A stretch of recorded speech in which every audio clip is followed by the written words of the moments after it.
All right, hello, friends, and welcome back to the Gaming Dad Fujo Podcast. This is episode number 27, being recorded on July 10th, 2024. I am Fujosevich, your host, a former professional Hearthstone player. I actually just got a new job, but I'm still going to say I'm professionally working as a chemist. And this is a place where we talk about all the things that we used to talk about on our streams, which would get uploaded daily into YouTube content. And instead of interrupting all of our interesting chats that we used to have when we were streaming and doing all that stuff with gameplay of whatever we were playing, mostly Hearthstone, we're going to interrupt myself with the different topics of whatever it is that we're talking about today. And on this episode, we will be talking about, at the very least, the Nintendo World Championships 2024 NES version, the International Space Station's setted destruction date, and WWE's Money in the Bank just in Toronto. That's right, we're back to some wrestling talk. All of those topics and so many more. Let's get started.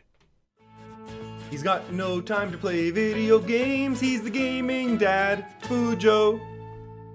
Nailed it. All right, and we are going to jump right into a little bit of the housekeeping as usual. If you're watching on the YouTubes, hit the like button, hit the subscribe, hit the bell beside the subscribe to get notifications every time we post. We do post every other Friday. That's the schedule so far all of 2024. Knock on my hard head, that continues. We also are posting on Spotify and a bunch of other places you find your podcasts. Still not Apple, but I'll figure that out one day, I swear. Also, heads up, if that intro music blew out your eardrums, you can blame Fujosimis. She's been giving me some fantastic feedback. Apparently, I need to pump up the volumes a little bit on some of the music that we're playing so it can be heard a little more clearly. We're going to focus on fixing some of the levels moving forward as well. What sort of gaming stuff has Gaming Dad Fujo been doing since the last time we spoke? Not a lot. Like I said, new job, so I've kind of been focusing on that. Not a lot of extra time for stuff. Pokerogue's really the only other thing we're playing. Probably going to get back into Pokemon Go slightly. I think Kartana raids just start, but, strong grass tacker, whatever. Pokerogue is doing tons again. This is a free game. They just keep doing so many quality of life and actual content updates. It's really impressive how much they're doing.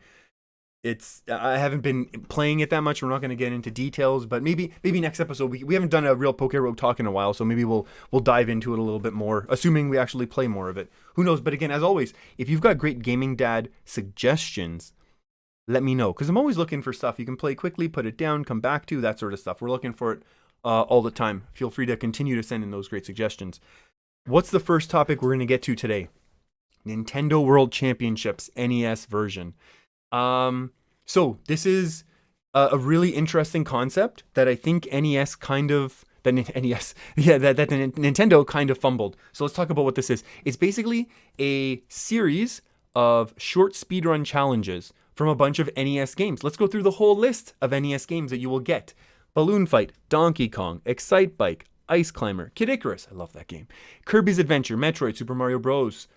Bros 2, Bros 3, Super Mario Bros. The Lost Levels, which was the real number 2. I think we've talked about that. We don't need to deal with the timeline of Super Mario. It was all a dream anyways. None of it's real. No, it was a dream, and then 3 was a play. I think we've talked about Mario, how Mario is not real. The Legend of Zelda, Zelda 2, Adventure of Link. So the thing is, you're not getting all of these games. That sounds pretty easy to put onto a Switch cartridge, right? The thing is, you're not getting all of these games, and I guess that's okay. That's not what they're selling here. They have the online service to go and purchase and have the old games. What you're getting is a series of these short speedrun challenges. They can range from expected like 10 seconds to like 3 minutes, depending on the different units. You basically take different spots in different games and have a goal to achieve something in the shortest possible amount of time. That's how speedruns work, right? For example, Super Mario Bros. 1. How fast can you get the first mushroom in World 1, Level 1? It's really, really cool. That in itself is a fantastic like concept, right? And I think it's really cool because they showed a bunch of previews of a bunch of different games in different spots. Like Kid Icarus, like you have to kill. I forget the name of the enemies in Kid Icarus. It's been so long. The little penguin lemming ones that just like run at you, right? You have to kill the first 8 in whatever level. I think 2-1 or whatever it is. And it's a cool challenge to see who can have the best score. And by best score, I mean the fastest time. The problem is the online is only leaderboards. And you're going to see where you are on that leaderboard and try and climb. And people are going to grind out there's no live competition. There is local play that you can play if you just have 4 people sitting there. You can have local play and you're all playing on the same screen. But with the massive success that Nintendo's had with Mario 99, Tetris 99, I think I saw F-Zero 99. I think we've talked about these, right? Why? Like, here's the thing. This game can obviously be expanded. It's old NES like tech. It's going to be pretty easy, I'm assuming. But the possibility of having, I don't know, you start with 8 people, and then the slowest 2 get eliminated, and then the next round is, first round you're Mario doing that world 1-1, right? Then the next round is Kid Icarus. You just randomly pick different challenges, maybe even have increasing level of difficulties, and eventually just have like 5 rounds. So it only takes 6-7 minutes. But then you can have this cool like thing where, again, like your times can still count for your leader. Of course, don't lose the leaderboard. The leaderboard's cool. People want to see it. Leave the leaderboard. But then also have like live challenges. It just, to me, seems like a really, this overall game seems like a great concept, and just missing that online. Why not? Just not even go 99 like they did with Mario and Tetris and F-Zero 99s. Just 8, 10, whatever you want, a smaller number, and just really quickly whittle it down. So it's like 4 or 5 challenges really quickly back to back to back to back. I think I counted that properly, and then you're good, right? I think it's such a cool game that they kind of dropped the ball on, and in Switch Next they're gonna have it. They're gonna do it properly in the Switch Next. Okay, that's the Gaming Dad Fujo prediction, and we've been pretty right on a lot of these things lately. We got to keeping track of these things. It's actually been pretty good. What is the next topic? Oh, we're gonna do a Dr. Disrespect follow up. What happened? The 2 major things that we wanted to talk about was, there were a couple people who followed up. So Relum tweeted out June 25th, the doc situation, claiming that they were involved behind the scenes at Twitch, working in the department that handled most of this data. Lots of horrible whispers, constantly said, tried to bring things up. They did bring stuff up on their streams often, regularly, saying, that sort of thing, that, there were issues in Twitch. People were definitely being, allowed to run around when this person saw a lot of these creepy messages from a lot of streamers, not just Doc. So that's not a good look. So obviously the fear is how many other streamers are on a platform that caters mostly towards teens, may or may not be taking advantage. On June 28th, YouTube paused Dr. Disrespect's memberships, which is strange because YouTube has a really classic history of doing nothing. They try really hard to never do anything. And then June 28th, that's the one streamer that I'm also still, I haven't seen if Vis and Vision mentioned anything. So those are the other 2 guys that I really associate with Doc, and Hallie for sure. But Shroud actually spoke on it, and I'll read this. Someone in chat said, Shroud, have you personally tried to hit up Doc at all? And Shroud responded, I'll just read the full Shroud quote because I think he's worth it. No, I haven't talked to him since he got banned because I'm a logical person. The second Doc got banned on Twitch, my logic kicked in and I said, yup, you don't just get banned randomly. And I didn't say a word to him, didn't message him, didn't reply to anything on Twitter, didn't at all. Didn't associate at all, because you don't just get banned. I'm not a bleeping idiot. Bleeping use your brain, people. People don't just get banned. And I think, end quote, that was the end of the quote there. So this Shroud one is actually, to me, is a pretty big deal, because I think Doc really looked up to Shroud and how good he was at gaming, and he was just, so calm and collected and really, really highly skilled, but then obviously very entertaining as a streamer as well. So I think that one probably kind of hurt. Like, Doc would obviously talk a lot of trash, but whenever it was with Shroud, he'd be like, okay, yeah, Shroud got me. And he'd explain why Shroud, out-positioned, out-flanked, out-whatever. And Shroud's just one of those, he's one of the solid ones in gaming where he just, no drama, no controversy, just does his gaming. Interesting stream. Also, a couple comments. Fujo, you weren't really strong enough on your opinion. I thought I did state my opinion. Messaging, the way that Doc, taking advantage, there was also a bunch of tweets of taking advantage and messaging of minors. Doc's tweet is unacceptable, just so we're clear. That's completely unacceptable. Again, he's gonna come back. We know it's gonna be massive numbers. It's gonna be talked about again because it's going to be such an event. But yes, unacceptable, not something that should be allowed. Obviously there should have, if like this other person was claiming Twitch knew about these things, that becomes a whole separate issue of disgusting horribleness, especially if there's lots of other horrible things happening out there. So that's no good. We'll see if I mention if Visions and a couple other people have spoken about Doc. We'll probably drop the Doc talk for now. until he ends up coming back, and then we'll revisit it in, I don't know, 6 months, whatever, whenever summer break is over for him. Let's just move on to another topic. Oh, this is another kind of a classic thing we've kind of been talking about lately. Space Marines 2 public beta test was canceled, as the developer said, so they can focus on quote unquote optimization, polish, and fixing remaining issues.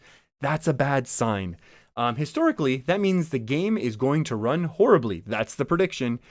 So a lot of times we've seen this before. Devs really bank on really, hyping up their game, showing some cool gameplay videos, very limited early access sort of stuff, and a lot of pre-orders. And then you collect your money, and then you fix them after launch. And sure, you get some refunds, but a lot of people are too lazy and don't always do their refunds in a timely manner and don't get their money back. We've talked about this. It's become such a trend. We just really hope, what's the thing? Like, if history doesn't repeat, at least it rhymes, and we keep talking about these silly things. And so I'm still waiting for like a big Warhammer game that I can really get into. I'm not huge into RTS, and a lot of Warhammer games are really RTS based, because obviously that's what Warhammer is. But I mean, shout out to the Warhammer, 55,000 that is going to be run by Henry Cavill. We already talked about that, but I think that one's going to get a lot of people into Warhammer and into the whole Warhammer universe, and that'll be interesting. We're definitely going to be revisiting that once Henry Cavill's strong, juicy shoulders come back to our television screens. What's the next topic? International Space Station is scheduled to be brought down from orbit with a vehicle made by SpaceX. Tentative date 2030. So if you're a multimillionaire trying to visit before, you have a deadline to try and get yourself up there. So what we're gonna do, what we as a human race will do, is they're gonna deorbit this vehicle. So originally this was reported that this deorbiting will be done by SpaceX. The spaceship is going to be made by SpaceX and then deorbited with NASA in control. And they're going to basically tow the ISS, slow it down. It's going to break up over the ocean, in the atmosphere, but then obviously over the ocean. And part of the problem with this announcement is NASA's also said, well, we're going to use a lot more private companies to launch space stations and things and rocket delivery systems moving forward. This is really the end of an era, I feel like. I know it's 6+ years away potentially, but we'll probably, never see this level of multinational scientific cooperation, especially with the way part of the world is going right now. Russia. We'll never see something like the ISS. We're going to be stuck with SpaceX station, Blue Ocean station, that sort of thing. This is in 1998, five space agencies came together: Canada, Europe, Japan, and NASA, and the Roscosmos. The Russians, they all came together and have operated the ISS. All those five agencies have been responsible for controlling it, and it's incredible that all these countries came together. And so, U.S., Japan, Canada have committed to continue operating through 2030. Russia's committed through 2028. But however, the safety orbit is going to be on all five of them. This is from the news report. This really, really is the end of an era. And I really hope that the next, there's going to be some moon. They're going to try and do some moon bases and cool stuff like this. And we love talking about space, so we're going to obviously talk about it when it happens next time. But it's disappointing, the state of the world, that this sort of this is like I kind of joke, like it's a human achievement to be able to have something the size of 4 football fields or something orbiting. It's absolutely incredible. I hope we're able to come to that scientific collaboration again. That's the hope. I don't want to say the prediction, but the hope. Let's do some sports updates. We talked about Jonte Porter, banned NBA player for some gambling. We've talked about him already. He's going to be charged with some felony charges. Betting on his own unders. He had a private Discord channel. We talked about this, right? He already has a lifetime NBA ban. So it's interesting because there's another NBA player, Bridges, involved in some domestic assault situations, and Adam Silver, the NBA commissioner, kind of handled that not very well. And what was the thing that people were saying online? The end of the day, Silver's obligation is to the NBA, not upholding justice in America. And sure, but it's, one person has a lifetime ban, other people are allowed to continue after morally worse, absolutely worse actions. Um, so that's just, it's, now there's also going to be felony charges to go along with the lifetime ban for Jonte Porter. So we'll just follow up on that and leave that topic. Canada men's football, and by that I mean soccer, advanced to the semi-finals in the Copa Americas. I know since then they actually lost yesterday to Argentina in the semis 2-0. They had a really good first 20 minutes. Really good first 20 minutes, but it's Messi. You're not going to beat Messi at this point, right? Like I think they're defending Copa America champions, or defending world champions. I think they've lost 2 games in the last 55 or 56 international matches. Argentina's just monster powerhouse right now. But it was interesting, after they advanced to the semi, so I guess it was in the quarters, Sidney Crosby came into the dressing room to celebrate with everyone and share some words of encouragement. And that's one guy who knows about winning for Canada in the highest stakes ever. And the thing is, it was so funny watching Crosby walk in, because these football players, they're running like 10K every game basically, right? They're super athletic, but just Crosby's, and they all have similar sized upper bodies, right? But Crosby's lower body, his legs are just dwarfing these soccer players' legs. It's like one of Crosby's legs is like two of one of the guys on the Canada soccer team. They're all elite athletes. Like they're in the top 0.1001% of athletes on the planet. No doubt about it. But it's just wild how big Crosby's lower body is. And actually, he's talked about having to need custom-made jeans because he just can't fit into jeans off the shelf. Like his suits will get made because, he's a fancy hockey player, and hockey players always, have to wear their suits to work and stuff because it's, they're supposed to show up looking good and professional. But the fact that he has to get custom jeans made because otherwise he can't fit his legs in is just fantastic. And I need to get back to the gym. I'll never get that big, but I need to get back to the gym. And hey, if your lower body's looking like that, why not just wear shorts every day of the year, right? Who's going to complain? I wouldn't. Lego Horizon Dawn is releasing on Switch. This is actually a cool story. We've talked about this before. This is a PlayStation IP releasing on the Switch, which is cool to introduce new people to Alloy in the Horizon Dawn universe. Super cool. We've talked about this. We're actually starting to see it, and it's in the Lego version, so it's going to be very accessible to people. Interestingly, this is a Lego game. The Lego game series are actually super popular. They're great for younger kids. And even if you're a bit older, like if you like Star Wars, there's some pretty good Lego Star Wars games out there, right? They can be very simplistic, but there can be some interesting, and it's just a fun thing to go around. The Marvel Lego has a whole like universe you can swap in like all the Marvel characters. They're fun, interesting games, right?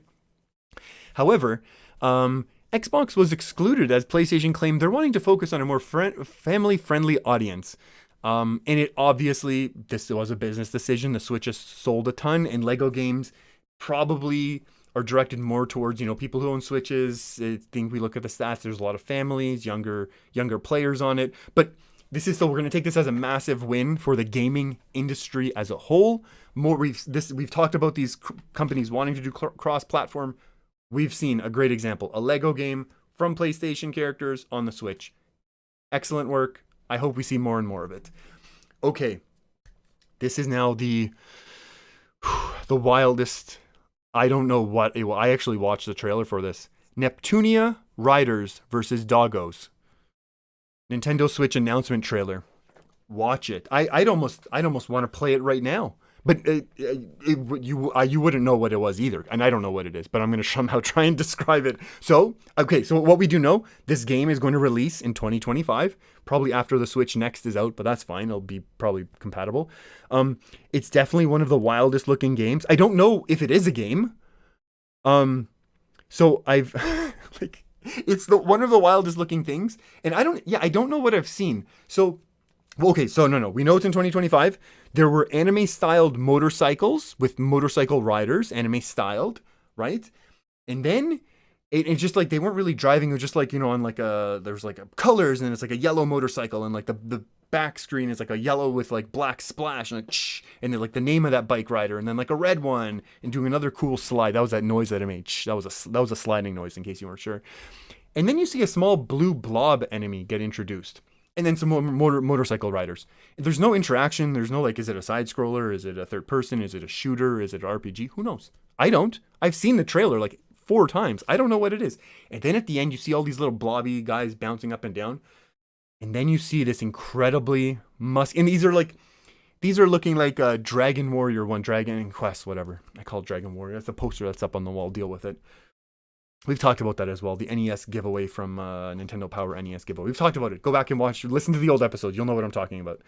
So it's all these little blobby, bouncy, like really low quality compared to the motorcycle people.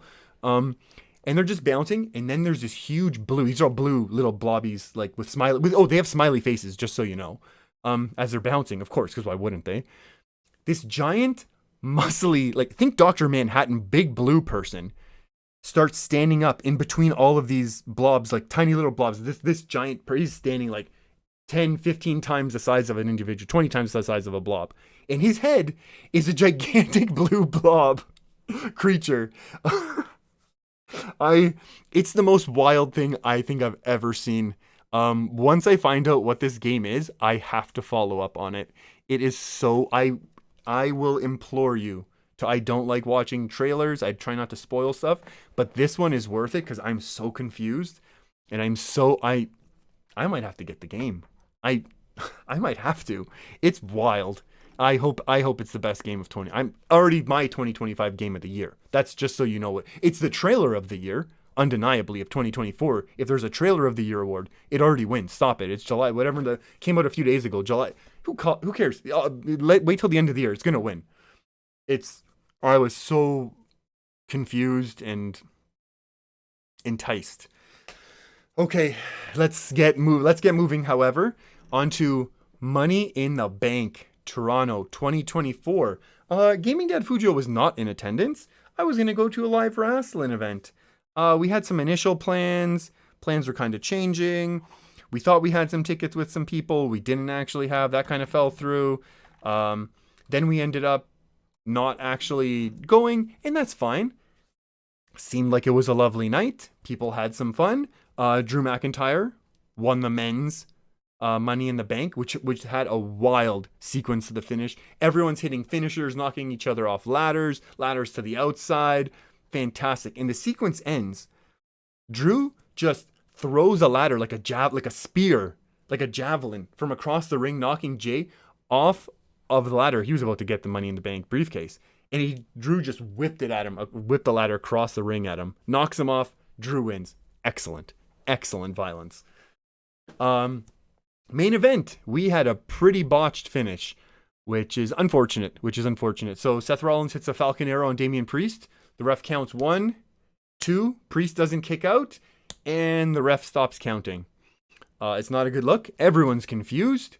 Drew comes out after the confusion has really settled in, cashes in his Money in the Bank briefcase. CM Punk comes out and attacks Drew, costing him the match and his Money in the Bank briefcase. And Priest retains his title. So it's just, again, this Drew McIntyre CM Punk feud has continued for so long. They've never had a match. They constantly chirp at each other on Twitter, come and sabotage each other like this in the ring. So it's just, honestly, I kind of hope they don't even have a match right away. I really hope they just continues to build, because it's just excellent how much hatred they have for each other, for each other's characters. I'm assuming they're buddies backstage, and I'm assuming they're both just loving it, right? Because it's elevating both of them. This is just elevating the both massively. And then the only other thing with the Priest, Damian Priest not kicking out, it seems like there was some speculation he might have been actually pretty rocked and might not have known that he was getting pinned and where the count was, and that's why he didn't even flinch. Which would be unfortunate that, someone actually got that hurt, that they're not aware of what's going on. But Damian Priest, still your champion. And then there was this little thing. John Cena showed up and announced his last string of matches and his retirement from the WWE. That wasn't a big thing. It was actually huge. I heard about that on talk radio and on like just music channels driving into work this week. It's actually pretty wild. That's actually pretty huge news. But he said he's going to be one more Rumble, one more WrestleMania. And he did go on to say that once he's done and actually retired, he's not going to be doing anything in the ring. None of these reffing, no more one more overseas, nothing like that. He said he's going to be done. So we'll hold him at his word until he proves us otherwise on that, because most wrestlers don't actually retire. There's always one more match, right? If there's a paycheck. But you know what? John Cena, massive career, right? He carried the company for years after the Attitude Era, and they had to shift into a PG era. And you know what? Had some pretty good numbers. Controversial maybe at the time, getting booed, getting cheered. People didn't love the style, but he had to carry them through a PG era, and I think did excellently. There's no one who could have done it better, right? And we still had some great moments. Danielson and RVD coming in for their wins as well throughout, where just Cena was just Super Cena for years and years. And that's going to be it for this week's of Gaming Dad Fujo Podcast. If you made it this far, please hit that like button. Leave a comment. Let us know how you're doing. Let us know what you're gaming. Let us know if you have Gaming Dad gaming suggestions. I hope you're all doing well, wherever, whenever you are. I hope you have a great morning, afternoon, or evening, whatever's applicable. Stay safe out there, everyone. Be good to each other, and we will talk again sometime very, very soon. And I'm sorry if the music right now on the outro is a little loud. I'm going to work on it. Bye-bye.